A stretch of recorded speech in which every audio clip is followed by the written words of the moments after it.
Hello friends, આજે આપણે બનાવીશું દૂધીની કઢી. તો ચાલો શરૂ કરીએ બનાવવાનું.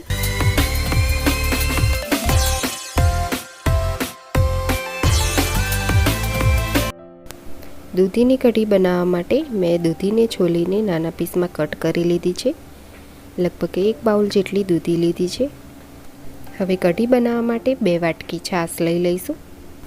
હવે છાશની અંદર 3 ચમચી ચણાનો લોટ, 10 થી 12 મીઠા લીમડાના પાન અને 6-7 લસણની કળી અને 4 થી 5 લીલા મરચાંને મેં વાટી લીધા છે, તો તે ઉમેરી દઈશું.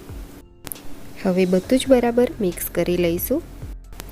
ચણાના લોટની કણીઓ ના રહે તે રીતે છાશમાં બરાબર મિક્સ કરી લેવાનો છે.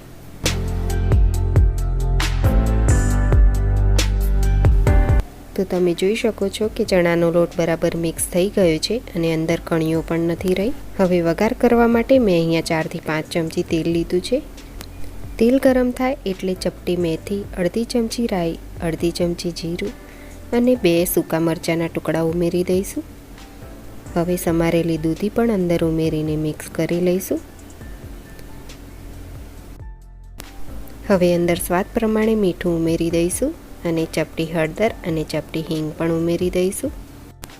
બધું બરાબર મિક્સ કરીને દૂધીને ઢાંકીને ચડવા દઈશું. ગેસની ફ્લેમ આપણે લો રાખીશું. દૂધીની અંદર પાણીનો ભાગ હોય છે એટલે આપણે પાણી ઉમેરવાની જરૂર નથી. તેમ છતાં તમને જો જરૂર લાગે તો તમે 2 ચમચી જેવું પાણી ઉમેરીને દૂધીને ચડવી શકો છો. વચ્ચે વચ્ચે તેને ચેક કરતા રહીશું. તો લગભગ 10 મિનિટ થઈ ગઈ છે. દૂધીને ચેક કરી લઈશું. તો તમે જોઈ શકો છો કે દૂધી બરાબર ચડી ગઈ છે. તો હવે અંદર રહેલા આ સૂકા મરચાંને આપણે કાઢી લઈશું.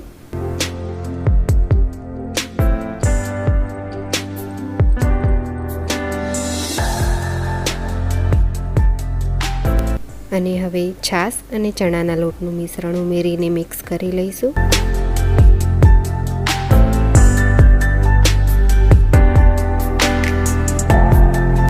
હવે અંદર અડધો ગ્લાસ પાણી ઉમેરી દઈશું અને છાશના ભાગનું મીઠું પણ ઉમેરી દઈશું. હવે ગેસની ફ્લેમ મીડિયમ રાખીને આપણે કઢીને ઉકળવા દેવાની છે.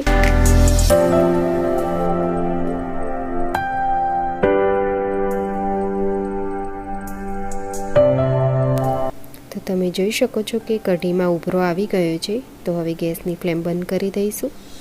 તો ગરમા ગરમ દૂધીની કઢી બનીને તૈયાર છે. ઉપરથી થોડી કોથમીર ઉમેરીને મિક્સ કરી લઈશું. તો ચાલો દૂધીની કઢી સર્વ કરી લઈએ.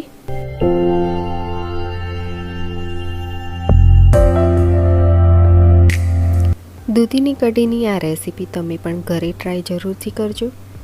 અને આ રેસીપી તમને કેવી લાગી તે મને કમેન્ટ કરીને જરૂરથી જણાવશો. મારી ચેનલને સબસ્ક્રાઈબ ના કરી હોય તો તે કરી લેજો અને જોડે ઓલ બટનને પ્રેસ કરવાનું ના ભૂલતા, જેથી નવી વાનગીનું નોટિફિકેશન તમને મળતું રહે. ફરીથી મળીશું નવી રેસીપી સાથે. ત્યાં સુધી બધાને મારા જય શ્રી કૃષ્ણ.